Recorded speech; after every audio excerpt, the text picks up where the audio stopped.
All right, so now we will continue our learning in reservoir simulation using tNavigator software. And this time we are still in wells data section, and we have completed this section actually by providing the well history table or production history table, perforation history table.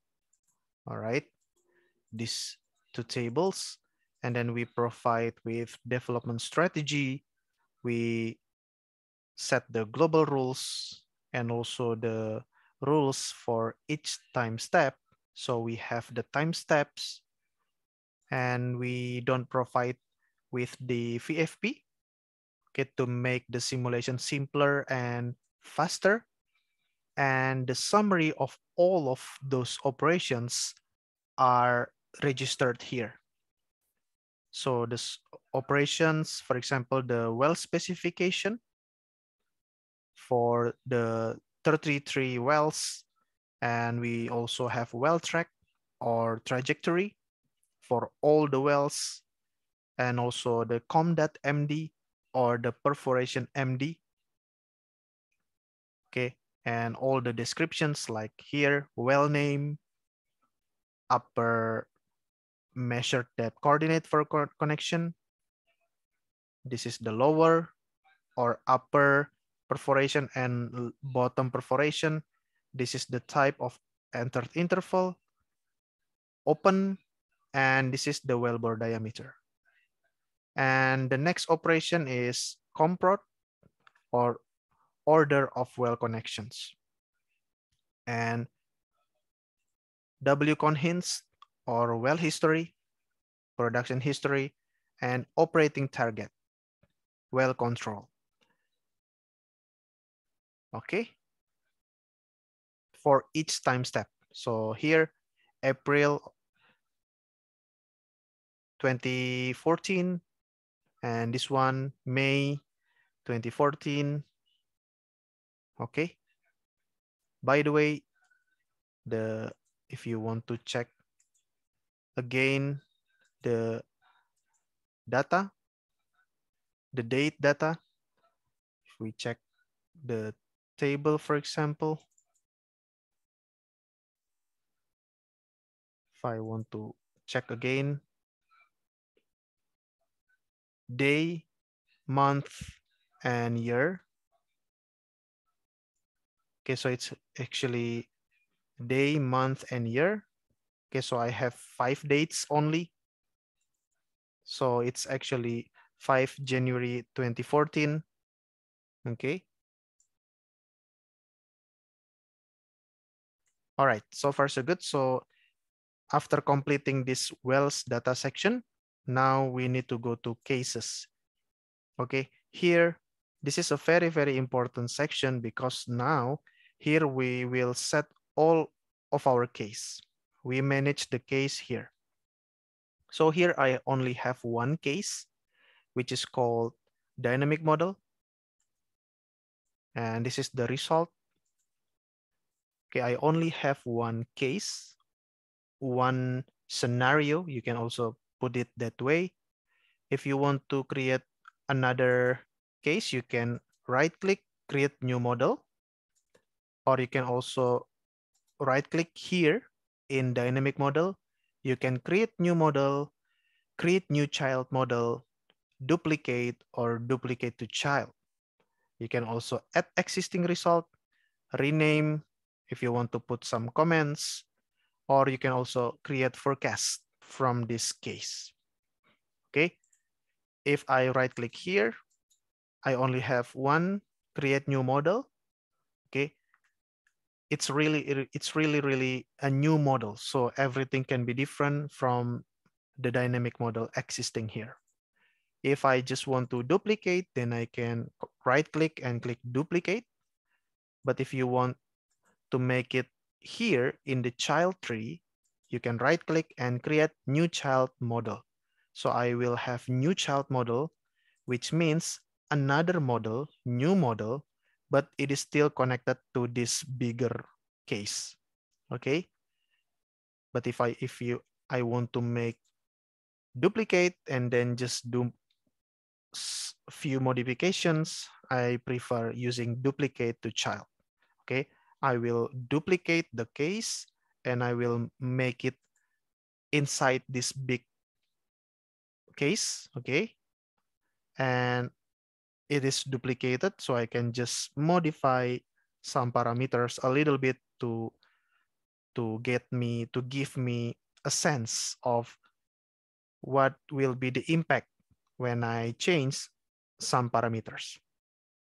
Okay, let's say I just want to have one case. So here in dynamic model, our case, we have run spec, static, aquifer, fluids, faults, selective writing of results, schedule, and project manager cases. Now we need to define everything that will be used in our simulation. The first one is run spec. As the name implies, it's everything about specifications that we need to set. Okay, this will be the specification for the running. Like here we have main settings, the specification for fluid composition. Okay, this is the description. You can see as per default, we have checked for some descriptions like this one, like run contains dissolved gas in live oil, checked.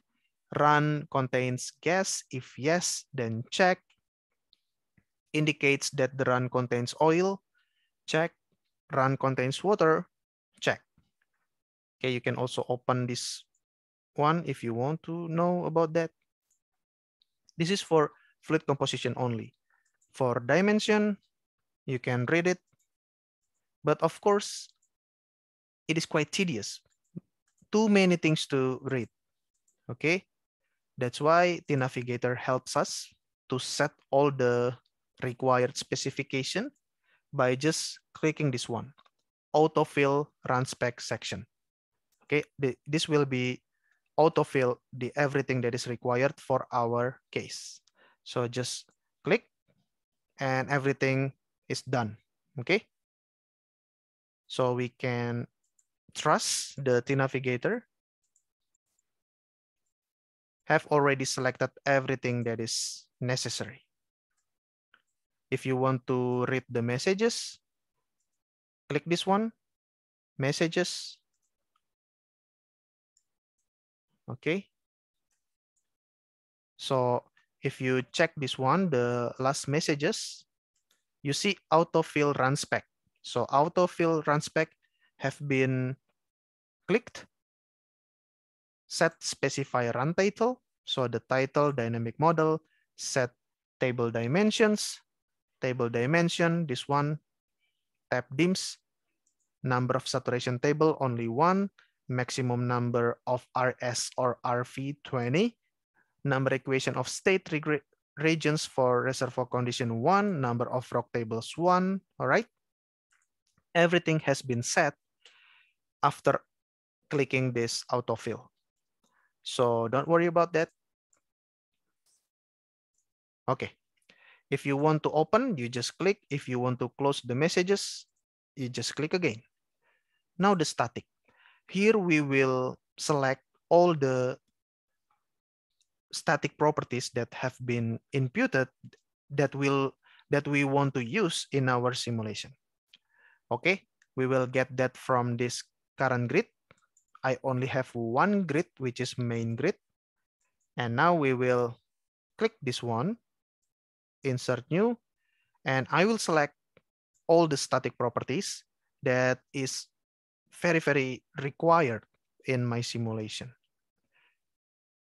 For basic case, I just need basic grid properties, and I need 5 properties, 5 basic properties, which are porosity. Okay, porosity is a must, and I have grid for porosity, which is this one, poro. So porosity will take the values, the grids from poro grid. Click add, close, and you see I have one. in my case specification. The next one, open again. I need to provide with net to gross, and I have the grid. I call the grid NTG. Click add. And then permeability along X, I have that one, perm X. Add permeability along Y, I have perm Y. Add permeability along Z, perm Z. Add. Okay, so these are 5 basic static properties that need to be imputed and selected in our case. Okay, in order for the simulation to be able to run. Okay, and then aquifers.